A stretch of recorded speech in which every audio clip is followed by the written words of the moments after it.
It's Saturday night. You know what that means. Another brand new episode of the Kicking Out Podcast. I'm Tanner Lee with my co-host Paul Zartman.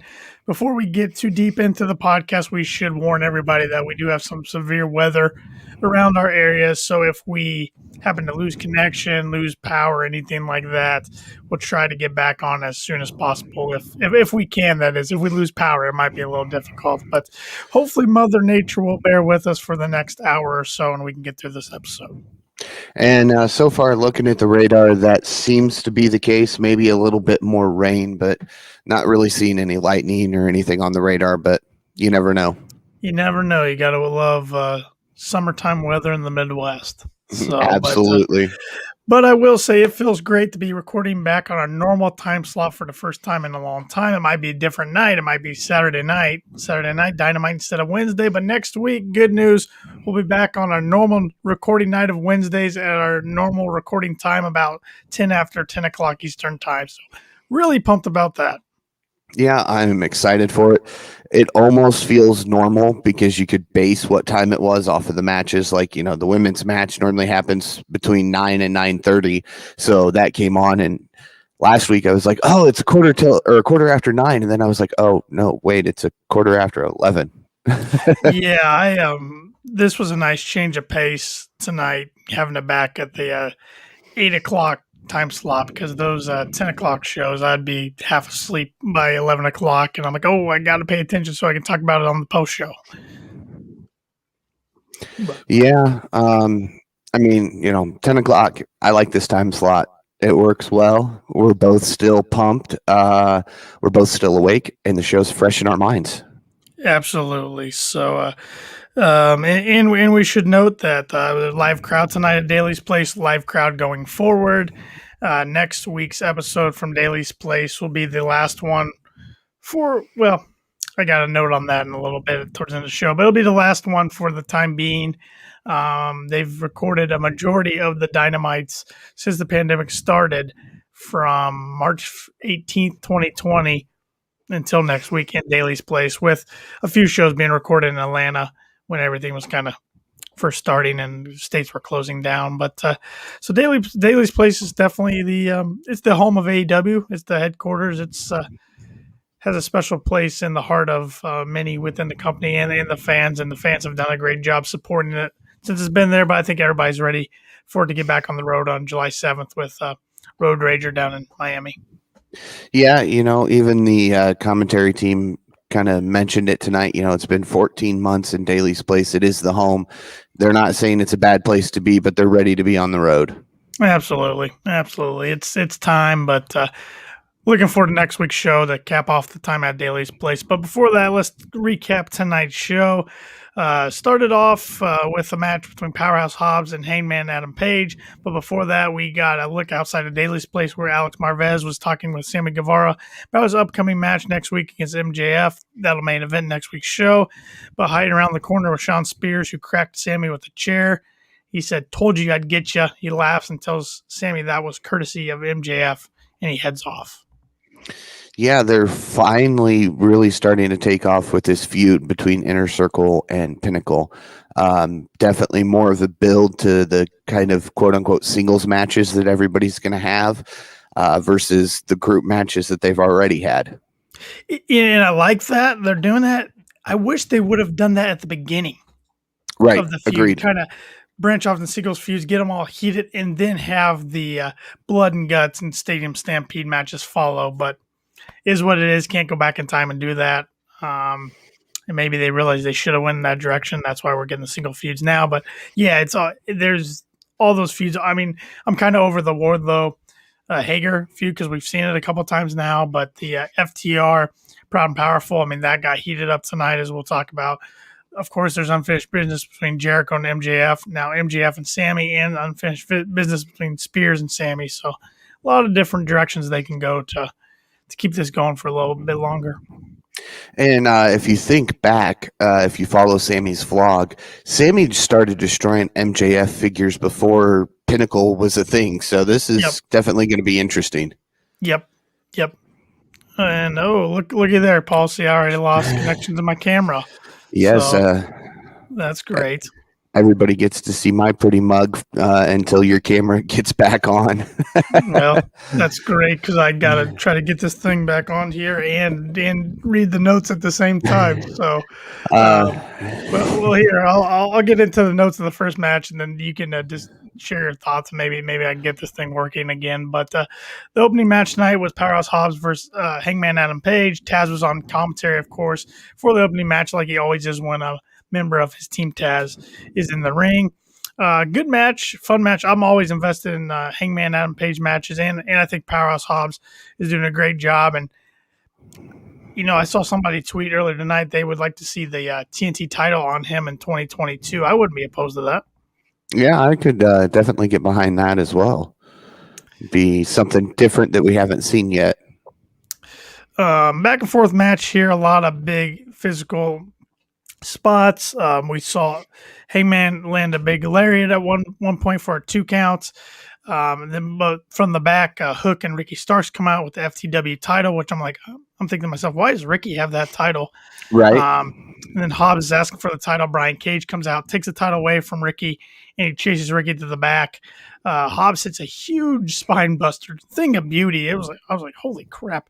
That only got 2 count. Then Hangman hit a rolling elbow, and then he ate one back from Hobbs.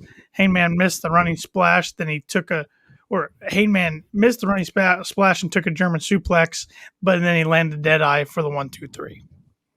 Yeah, it was definitely a good back and forth match. I am still a little confused. Early on, we saw Hangman go for some type of hammer throw or something, and it seems that he lost grip on Hobbs and fell backwards. And that's when I noticed shortly after that the red on the top of his head. So I'm thinking he lost grip legitimately and fell backwards and busted his head open. Yeah, he did. He got busted open the hard way. His hair was red. He got busted open a few weeks ago too on the forehead. So Hangman's getting some color lately, and I don't think it's been planned. No, it definitely has not been planned, and seems to make him a little frustrated when he gets busted open the hard way. So we're getting closer and closer to Brian Cage turning babyface. I think that's we've got to be. But of course, Ricky Starks, I don't know how much longer he's going to be out of in-ring action with his neck. Are we ever going to see Hook get in the ring one of these days? I mean, I'm sure he's going through training, but I'd like to see what the kid can do. Yeah, there's been talk about this. I think you and I have talked about it in the past. And I mean, he needs to get into the ring. He jumps in, distracts everybody, and then gets right back out. It's like he's not even ready to take just a normal bump. And I know Hobbs is racking up losses a lot lately, but he's looking strong in those losses. So I don't think they're doing any harm to him at all. Yeah, I mean, they're not squash match losses, which is always a good thing. We've seen a lot of that where you get these big guys, they come in, they look dominant, they get some wins under their belts, and then all of a sudden they're in squash matches, losing every single week. And luckily we haven't seen that here. Right. And then as for Hangman, I mean, for those of you that watch PTE every week, he kind of had a vision this week that he won the world title or was going for the world title. So I still think that's the direction they're going. But the end of the show tonight kind of threw me for a curveball. So maybe they got something else planned first. I don't know. We'll see what happens. There's still a long time between now and September. That's true. I think I wouldn't even be surprised starting with next week. If not next week, definitely July 7th. I think we're going to see some big surprises, returns, all kinds of things from AEW this summer. I think Tony's got some surprises up his sleeve for sure. Yeah, I think there's still some new talent that'll be coming in that we haven't seen yet. So I'm interested to see what happens. We then get a hype video for tonight's main event between the AEW World Champion Kenny Omega and Jungle Boy. We then see backstage Brandon Cutler and the Young Bucks are hanging out. I really enjoyed this backstage segment. It's one of my favorite things the Bucks have done in a while. Matt brings up fans calling them overrated despite being the longest reigning tag champions in AEW. Cutler tries to fill in the details about their title run, but Nick keeps telling him to shut up.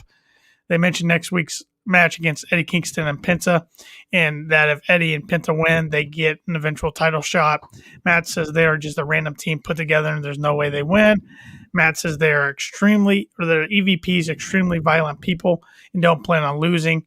He also mentioned every guy on the list that they've taken out: SCU, Ray Phoenix, Mox, now Pac. So I enjoyed that segment. And even Brandon got a line in which the Young Bucks were going to tell him to shut up. Then they're like, "Yeah, that's a pretty good line." So I thought that was good heel heat back there.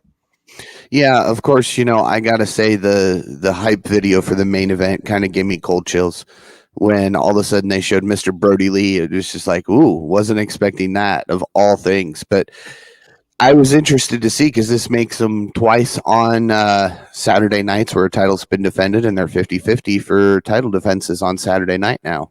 Yep, that's why they wanted to bring up the Brody thing. I mean, still giving tribute to Brody and just saying, look what happened last night, or last time Dynamite was on Saturday, which was back in August of 2020. Yep. We then get an in-ring segment with Tony Schiavone. He's in the ring with Tully Blanchard. He then introduces Konnan to the ring. Tully says the last time he saw Konnan, Tully Blanchard says the last time he saw Konnan, he wanted to interfere in the match, but due to Konnan's legendary status, he can go first. Konnan says he's not intimidated by Tully's mind games. Santana and Ortiz won't be scared either. Konnan says FTR tried to say they came up the same as Santana and Ortiz, but they're not nearly the same. He brings up Gaines trying to find food and avoiding getting profiled by cops, things like that. Two teams aren't the same. Konnan speaking some Spanish and says Tully better learn some Spanish so he can communicate with his grandkids. He's referring to Tessa Blanchard, who's married to Dega. So I thought that was kind of neat. I mean, that makes the smart fans all kind of pop a little bit. I like when they do things like that. Tully says Santana and Ortiz are going to be dropped when they come face to face with FTR. Konnan doesn't see that happening and hopes that Walmart is still looking for greeters when Tully needs to find a new line of work. I thought that was a pretty good line. I mean, we were talking about Konnan. Yeah, he maybe not aging the best. He's looking old, but he's still fire on the mic, man. He's still pretty smooth. He is. He was a little shaky there towards the end of that. I wasn't sure if he was just getting that hype to be in the ring to have people actually respond to something he said, or if that was just the age showing. Konnan then just says his guys are in the back and he's always one step ahead. So then two masked men come out. I mean, we think it's Santana and Ortiz, but Tully tells Konnan to look at the big screen, says, and say something now. FTR unmask and attack Konnan after we see that Proud and Powerful have been laid out in the back by FTR. They then hit a spike pile driver on Konnan. What do you say now? What do you have to say now? Tony yells. Then after Tully yells after that. FTR mocks Konnan with Santana or Ortiz's hand signals. So they're really building towards this match. I want to see Konnan in Proud and Powerful's corner when this match occurs. Yeah, I think that'd definitely be a nice little touch. Not have Inner Circle, but take it back even further with those two back to their LAX days and have Konnan present. I think it'd be a really nice touch. Yep, I'm really looking forward to this match. And I was speaking on our Twitter account to a follower of ours. We were talking about the FTR Proud and Powerful feud, and I pretty much mentioned how I think Proud and Powerful need to go over because in their last big tag match, main event style match, they lost the parking lot brawl to the Best Friends. So I think it's time they get one here. Yeah, I definitely agree with you on that. We haven't really seen too much from Pride and Powerful in the tag team division since joining Inner Circle, and they've got that big loss against the Best Friends at a time when the Best Friends were just filling in because a pandemic had started, and we really didn't have anything for them company wise. And even they said, we were just doing little stuff on Dark and never expected to get called to Dynamite, but it happened that way, and so we tried to do our best. Speaking of the Best Friends, it was announced today on his social media that Trent had neck fusion surgery, so I'm guessing he's going to be out for a while.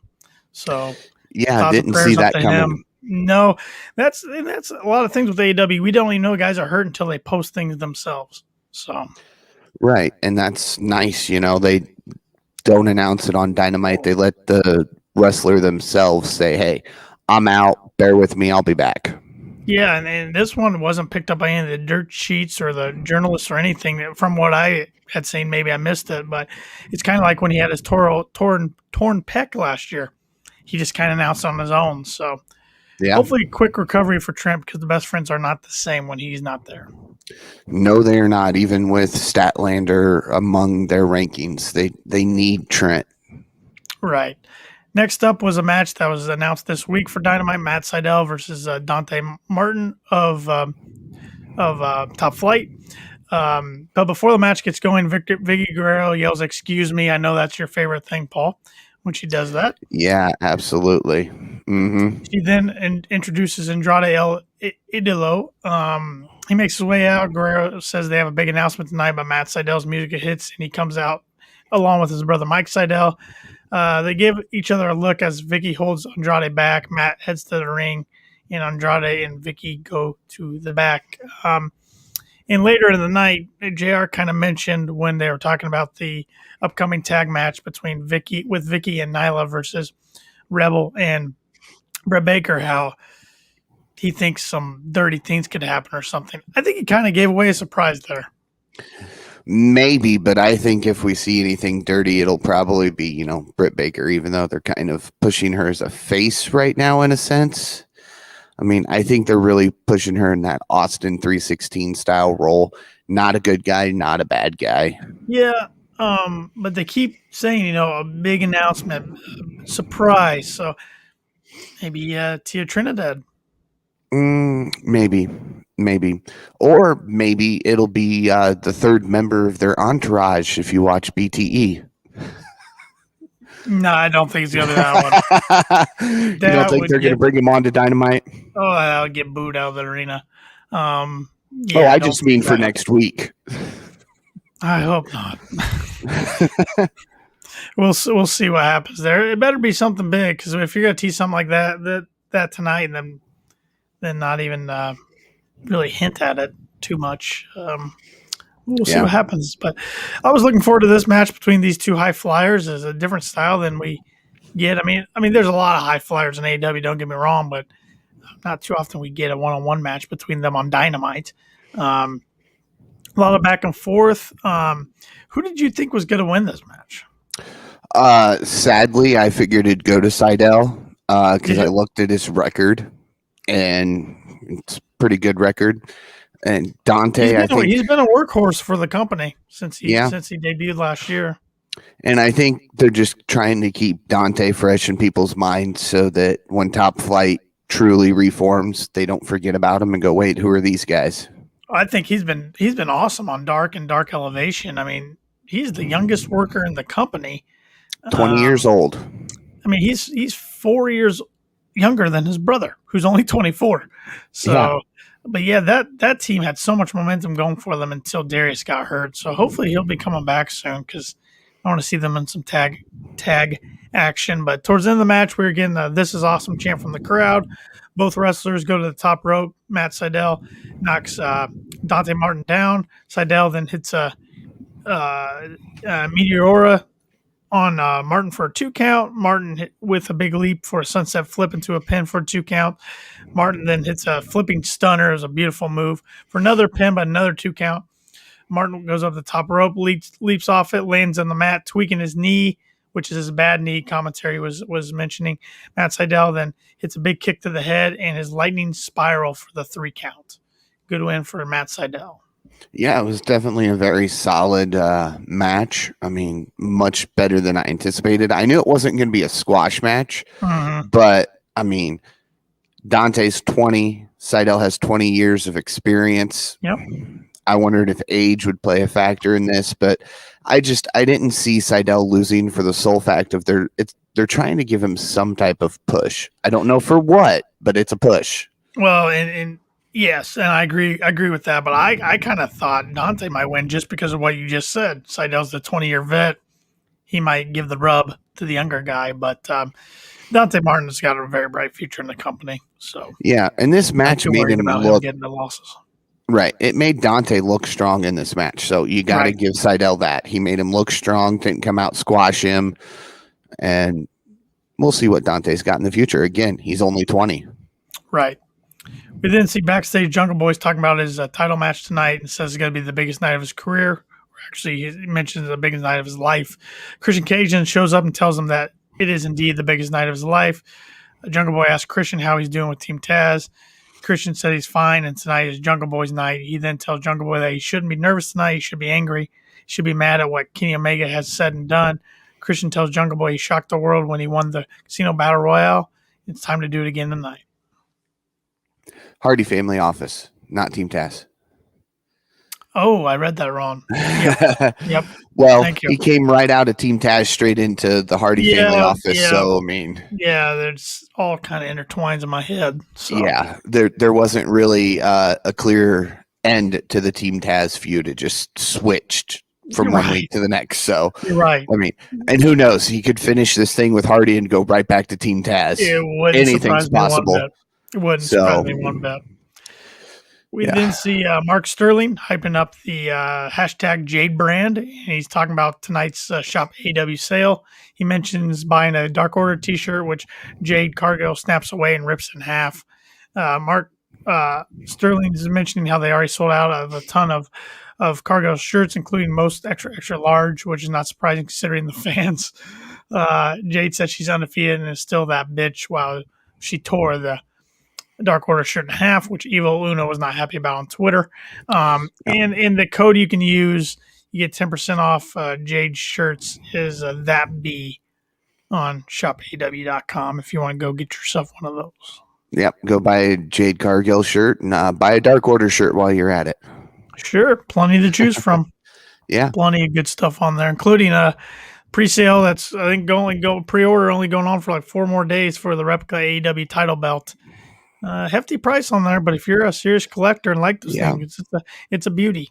So that it is, and that's kind of what they said on commentary tonight. Is this belt is for the true collector. So I think there's got to be something special about it for that price. Oh, they'll sell out of all those they got, I'm sure. I'm sure. Yeah. So not too worried about that. Backstage, we see Marvez talking with MJF, Shawn Spears, and Wardlow. MJF says nobody wants to hear Marvez and starts talking himself. MJF says he knows fans are mad about what he did to Jericho and what Spears did to Sammy Guevara earlier today. MJF doesn't get why people care what he did to Dean Malenko last week. He calls Malenko old and talks some trash about him, even brings up as Parkinson's. I'm like, man, this guy knows how to get hated. He is the best heel in the business for a reason. The group then gets attacked by Chris Jericho and Jake Hager. Jericho launches a trash can into MJF's face. The two groups end up going out to the ring and continue brawling. MJF tries to run away, but Jericho gets him for a moment. Everybody continues the battle until MJF holds Jericho as Wardlow beats him up. Hager and Jericho eventually go down since it's 3-on-2. Spears brings in a chair to the ring. He goes to whack Jericho with it, but Sammy Guevara's music hits, and out comes Sammy. He boots Wardlow, takes down Spears with a bunch of punches, then cracks Wardlow with a chair right in the head. He swings at MJF, but he bails out of the ring. He then hits Spears with a chair, and he gets on the mic. Sammy chants are being chanted by the crowd. I mean, Sammy's so over as a babyface. They've done such a good job in pushing him in this direction. Sammy says on Wednesday the company finds out what he already knows. They put the wrong guy on the posters and made action figures of the wrong guy. On Wednesday, he'll show the world why he's the best, and he knows it. Yeah. Interesting, though, that the last 2 weeks when Sammy has come out to save, it's been to his own theme music instead of the Inner Circle theme music. Correct. So there before, it was Judas no matter what. Now all of a sudden it's Sammy's music, which... Or it was the Inner Circle's theme, which right. like Hager comes out to. So yeah. So a little interesting to see if there's something going on or if, as usual, I'm just reading too deep into this. Yeah, I mean, I think it's a little bit of both. I mean, there's no secret to how over he is as a babyface to the crowd. I mean, eventually they can't ignore that, and they're gonna have to split him off. So, yep, I think yep, it will. Then we see earlier today, AEW TNT champion Miro cutting a promo about before he gets to the match against Brian Pillman Jr. He wants to thank God for making him powerful and his hot wife flexible. Well, I like how he's not only thanking God all the time, but he's always bringing up stuff about his hot wife now, especially since she's been released by the WWE. Miro says people like Pillman attack him for no reason when he tries to help a woman in need. He says Pillman might be ranked at the top of the tag division, but he's going to have issues with someone like Miro one-on-one. Miro calls himself God's favorite champion. I like that. I like that moniker too. And says the bravest thing he has ever done was thinking of attacking Miro, and the stupid thing he's ever done is actually doing it. Yeah, good little promo here from Miro. I mean, who would have thunk that Miro could do this? I mean, well, I think that's why so many fans were frustrated with how he debuted and was used in the company for the first 5 to 6 months. We always knew he had more in the tank, more in him, and finally, now we're getting all this great stuff from him. Yeah, I mean, a year and a half ago, 2 years ago, he would never pick up a mic and cut a promo. No, I don't think he was allowed to, but and now look at him. I mean, he's developed great mic skills, and I look forward to what he can do in the future on the mic. Yep. I can't complain with anything they're having him do right now. That's for sure. We didn't get a match that was announced yesterday on Busted Open Radio that it was going to happen on tonight's Dynamite. It's All Ego Ethan Page along with Scorpio Sky versus Bear Bronson with Bear Boulder. What did you think of this match, Paul? Wasn't all that interested in it. Neither. Too rushed. I mean, it's one of those. It was a good match for who was in it. We knew it was very predictable. You knew he was going to win. Oh yeah, there was no doubt. I did love the finish. The Ego's Edge might be my favorite finisher, if not my favorite finisher in the company. It's up there, top 5. It is definitely a very powerful move that you've got to have that upper strength to hit. Yeah, that was a beautiful one he hit for sure. For the 1, 2, 3, Ethan Page gets the win over Bear Bronson. Then after the match, Sky gets on the mic for a moment to gloat about Page's win. Page then takes the mic and says he's not stupid. The crowd chants, "Yes, you are." And he's shaking his head saying, "No, I'm not." Page says he knows for a fact that Darby Allin is not done with him. He says pinning Allin was not enough for him, and he wants to be the nail in Allen's coffin. He repeats it 3 different times. And he says July 7th in Miami, he's challenging Darby to a coffin match. I like it. Now, I'm defending my KOP Predictions Championship on July 7th, so I might have to go back and check out these guys' history before I make my prediction on these two, because it could go either way at this point. There's a lot of history between them. Before they got to AEW, I mean, Ethan Page literally put a dent in Darby's skull. Yeah. So I like that they're not done with this. I like that they're branching this off into a one-on-one feud for a little bit because, both guys are got to be future great talents in AEW. So, I mean, I kind of got my pick in my mind already, but I guess it could change by the time we get there. We'll be making the predictions on next Wednesday's episode. Hopefully, we know a majority of the card by that time. So. Yeah. Now, I got a question. Maybe you caught it. Maybe you didn't. I swear during the middle of the match that JR called Bronson Brawny. I didn't catch it. Okay. It wouldn't surprise me. JR calls people with their own name all the time. Yeah. Love the guy, what he's done for the business, but I don't know. After his contract runs out, I don't know if he's going to be back with the company. We'll see. Right. And I'll kind of touch on that again a little bit later on in the podcast. We then see AEW Women's World's Champion Brit Baker and Rebel laughing about Vicky Guerrero getting a chance to ask Tony Khan for a favor. And it's a wrestling match because they said, if we had a favor, we'd ask for a new car or a yacht or a football team or 100 other different things. Brit says she's the face of the new era and she doesn't have time for old women in the ring. Excuse me in advance for beating your ass in our match next Wednesday. Another strong promo from Brit. Expect nothing less. Exactly. And what I found interesting is Rebel's older than you think she is. So yes, she is. The fact that Britt said that and Rebel didn't look at her was kind of interesting. Yeah. That's a good point. We then see Vicky Guerrero with Nyla Rose say that there is a tag match, that their tag match is going to solidify that Rose is the number one contender for the title. Rose says next week they'll be locked in the ring with the best. They need to watch out for the claws of the Cougar. Guerrero also noted that Nyla and Britt will face for the AEW Women's World Title at Fyter Fest. So I didn't catch if that was night 1 or night 2, but it's one of the nights of Fyter Fest down in Texas. Right. And either way, whether it's night 1 or night 2, it's going to be an interesting match because I'm kind of over Nyla challenging every single champion for the belt, like right off the bat.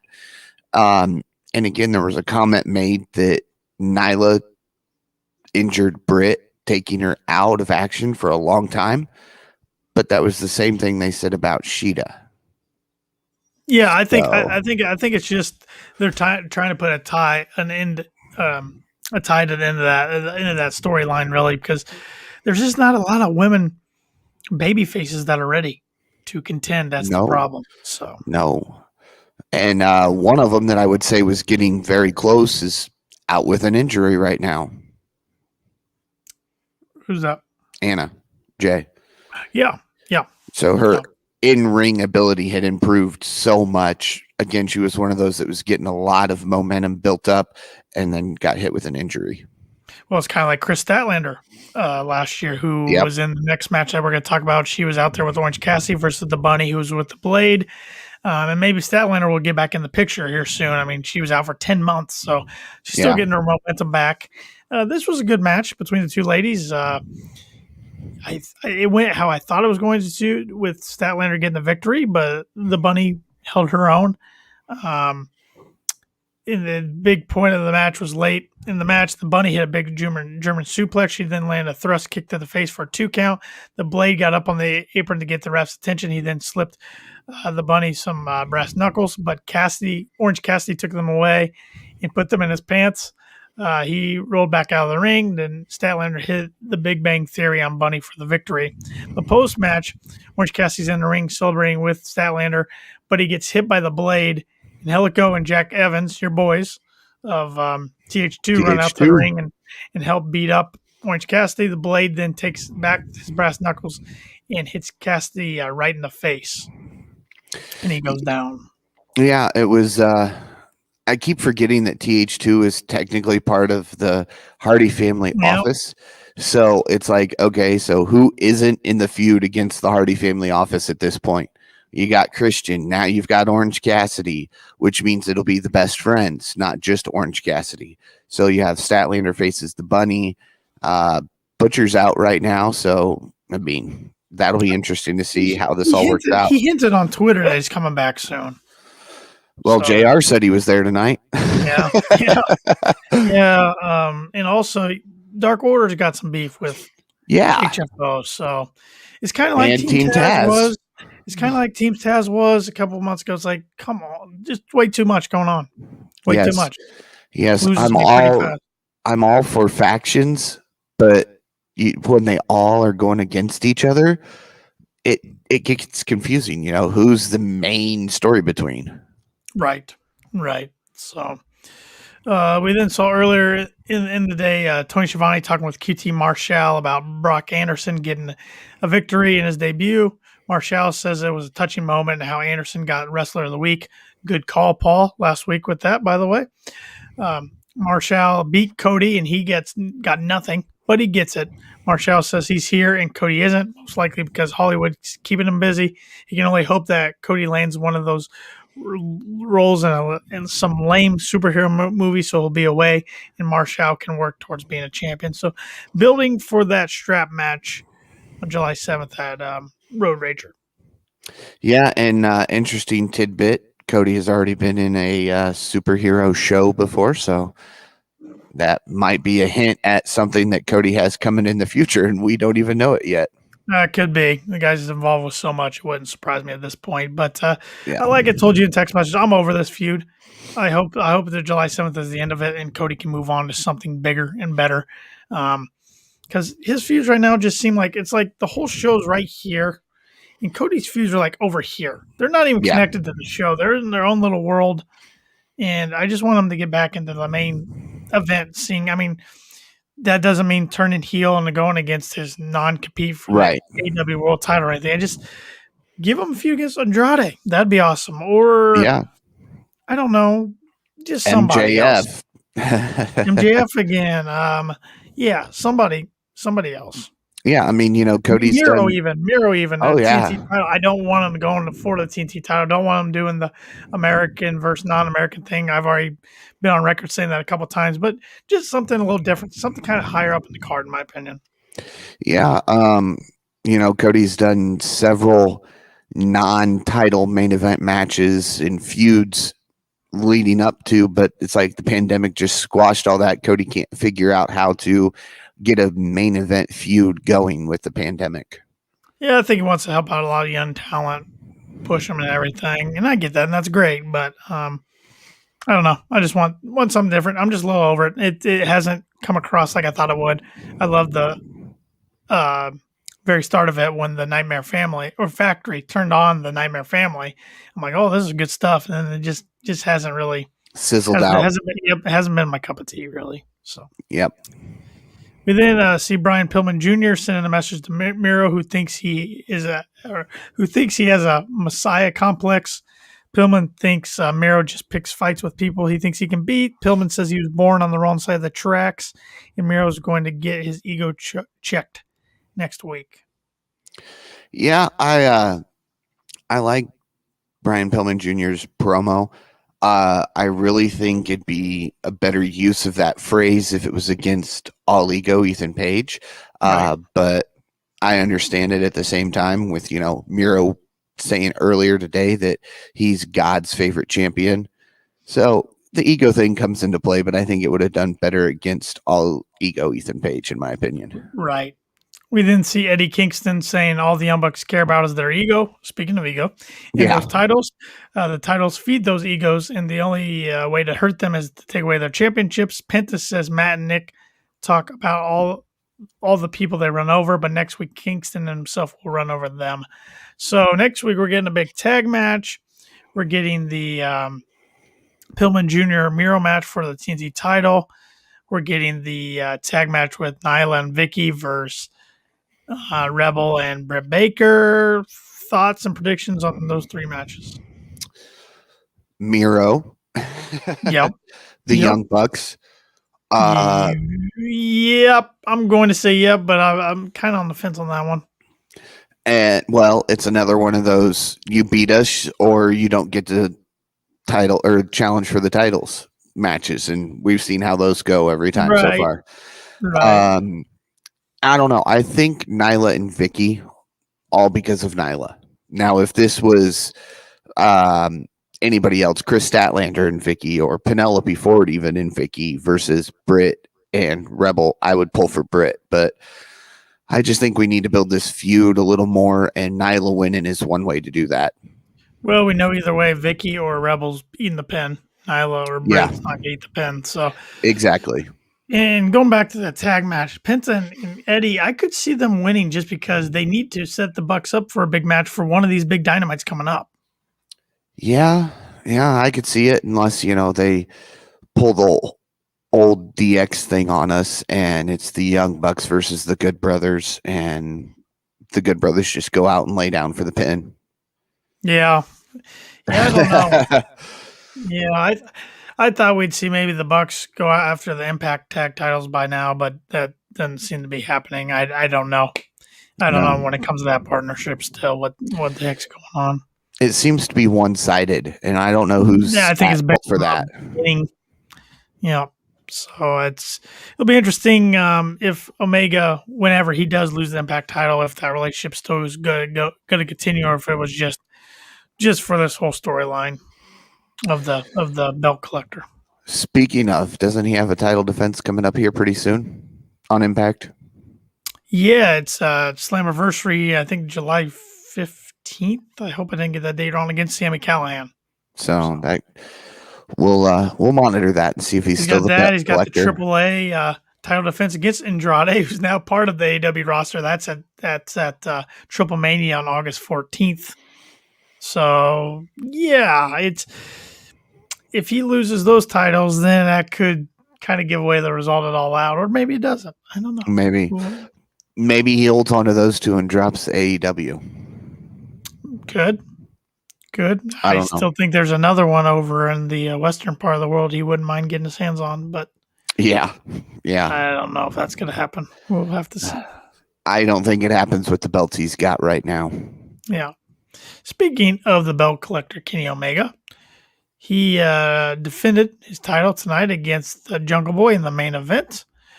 Jungle Boy's family was shown at ringside. Marco Stunt's getting up on the apron for no reason really other than to yell at the. Well, I'm getting too far. I'm getting too far ahead of my notes. Marco and Luchasaurus come out to pump up the crowd. Crowd's just popping huge for Jungle Boy. They really did right when Tarzan Boy hit, which was one of the best things Tony Khan could ever do was buy that music for him.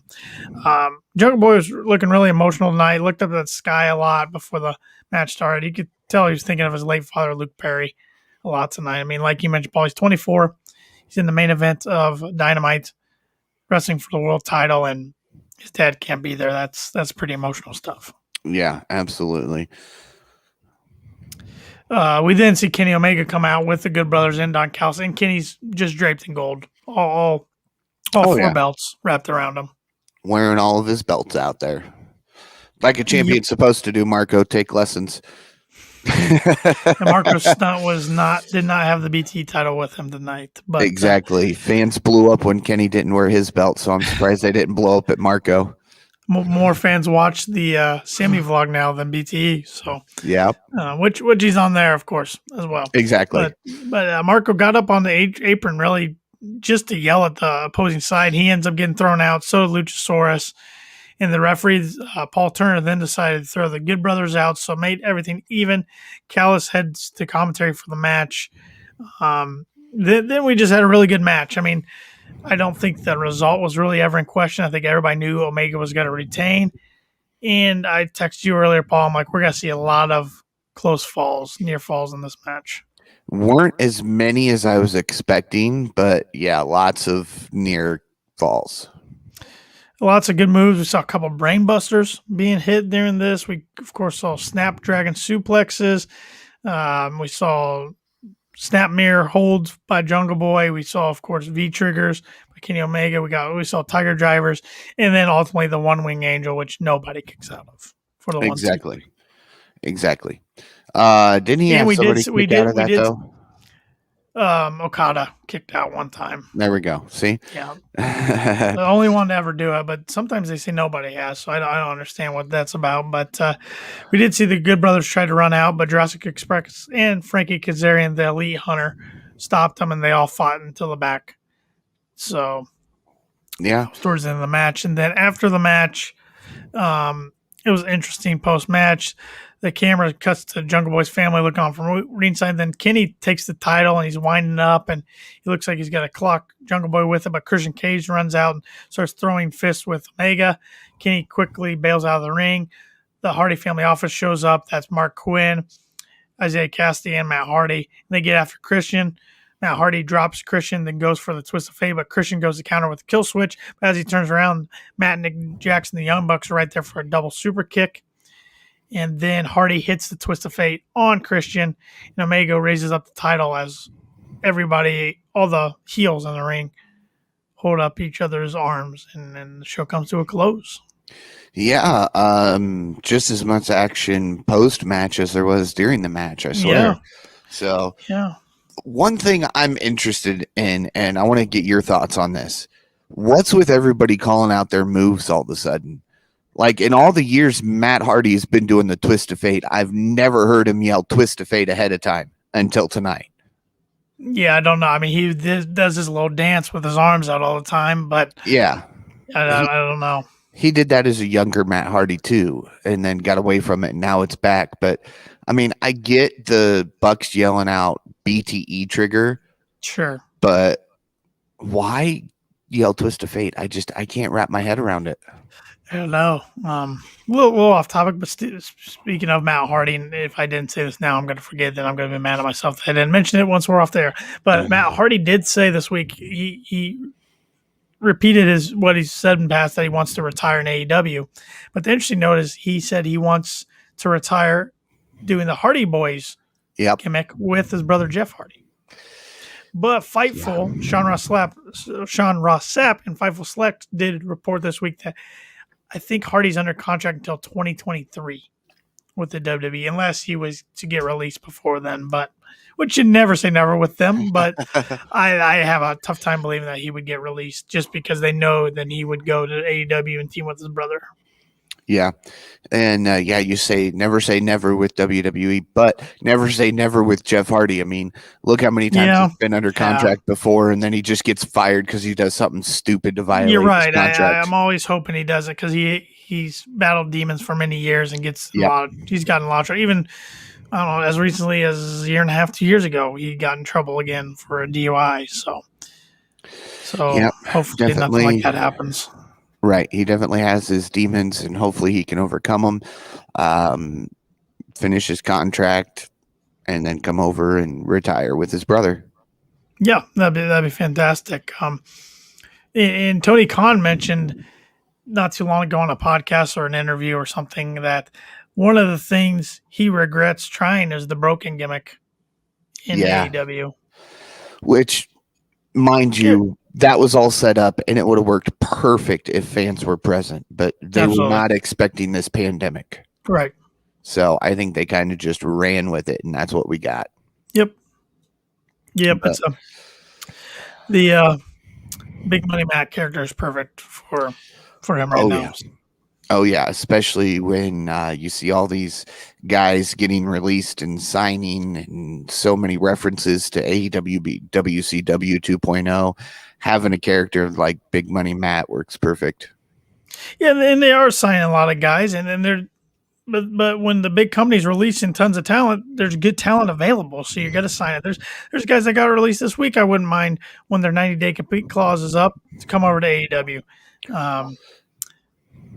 But we'll see. I think we will see some guys come over. We're going to see guys starting to pop, and gals starting to pop up all over promotions here and come July when the first round of releases are eligible. So it's going to be interesting to see what happens. Earlier at the start of the show, I was mentioning something about Daly's Place. It was reported by Sean Ross Sapp tonight that they're going back to Daly's Place on August 4th for Dynamite. Really? That quick? And the fans are freaking out. That's exactly what they're saying. Here's my thought. My thought is they either A, couldn't get a venue booked that they wanted, or B, had a venue booked, something happened, it got backed out, and they're like, well, we'll just run that week at Daly's Place. That's my thought, because July 7th down in Miami, 14th and 21st are down in Texas. I get them confused. One's in the Dallas area, one's in Austin, I believe. And then the 28th for Fight for the Fallens in Charlotte. And August 4th was open. August 11th is Pittsburgh, as is August 13th, the first episode of Rampage. Right. So my guess is they had something booked and it fell apart. So they're just going to Dailies that 1 week. Because I was hoping they'd wait off until at least January to go back to Dailies as like a homecoming episode. Yeah, do New Year's party or whatever it was called this year. New Year's Smash, wasn't it? Yeah. Do that at Daly's Place as kind of a, hey, we're kicking off the year in Florida again. Yep.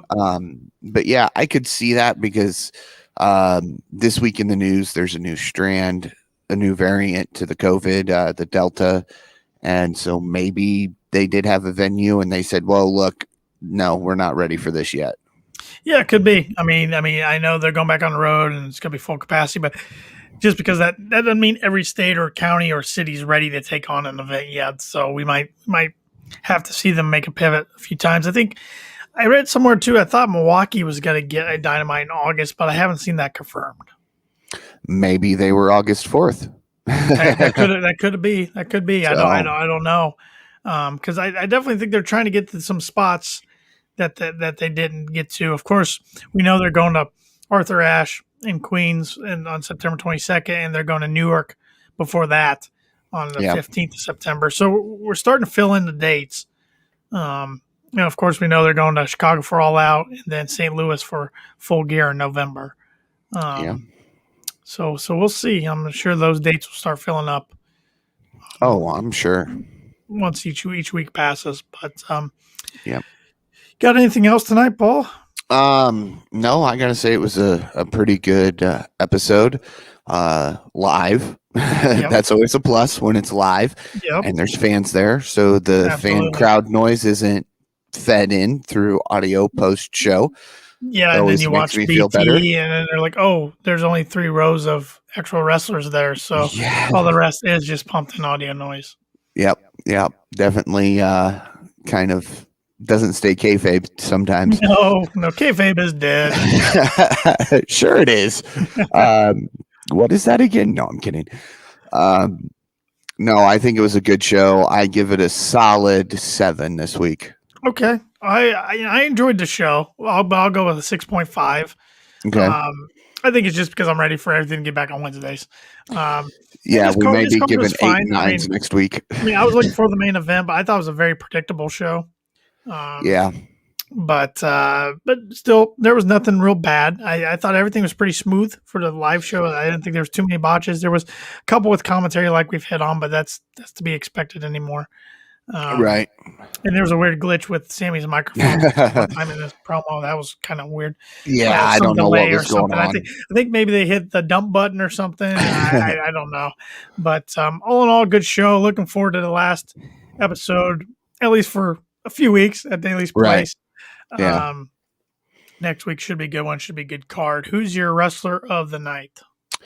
Boy, I don't know. I got to think about this. Well, I mean, there are many that you could pick from. Who's your wrestler of the night? Who do you think AEW will give it to for the rest of the week? Man, now you're making me really think here. Yes, I like to do this. I like to put you on the spot. Boy, I could almost say that AEW is going to give it to Jungle Boy, or I don't think they've ever given it to a loser before. No, but I mean, he put on a hell of a show. I think AEW gives it to Kenny. You think they give it to Kenny? Yeah. For successfully defending finally by himself? Okay. Yeah. Well, with that being said, I'll go Statlander. Okay. Good victory. Clean victory, so to speak. She's looking stronger and stronger each week. Like I said, I can't wait for her to get into that title picture. That belt will eventually look very good on AEW's favorite alien. Yeah. Yeah. So you think that's who AEW's wrestler of the week's going to be? Or is that your pick? That's my pick. That's my pick. Okay. I think AEW, like you, I think they'll go Kenny. Okay. Yeah, Kenny was my AEW pick. I'm not going to pick him for my wrestler tonight just because that's just I could do that and just be a given. But Statlander is a good pick. I was thinking about that one, but since you picked that, I will go with I'm going to go with Matt Seidel getting a win on Dynamite because I don't know if he's had a singles win on Dynamite before tonight. No, I think his losses all come from Dynamite. So, yeah. I was thinking about going with Hangman. I mean, he's like 16-1 or 17-1 on the year now with his lone loss being Brian Cage, but he wins more times than not. So, I mean, of course, look at his record. I just said that. So, yeah. But I'm going to go with Seidel just because we don't see him on Dynamite too often. When we do, it's usually a loss and a decently quick loss. So, yeah, that was nice to get a win. Okay, sounds good. I can agree with that. Seidel deserves that. Yep. So, but look forward to next week's show and our podcast, and we'll look forward to making predictions for the following week, which is Road Rager, July 7th down in Miami, where I tried to bring the KOP predictions title back home where it belongs. Staying with me, buddy. Staying with me. I just hope at least we know 2 matches right now. I hope we know at least like 5. Yeah, we got to know at least half the card to make this work. Yep. So, I don't know. 5 is about what they've been going with overall, it seems. 5 or 6 matches per show. So, maybe we can get 4 and we'll be good. 4 and a lot of surprises and promos and stuff. But just give us a decent number, please. That's all we're asking. Yep. So. But before Paul takes us off the air, I just want to remind everybody that you can like and follow us on all social media. You can like us on Facebook, follow us on Twitter and Instagram at Kicking Out Pod, and please subscribe to our YouTube channel. You can find all these episodes archived on there. That is our video home. We used to do Twitch, but I've kind of got away from Twitch a little bit, I will admit.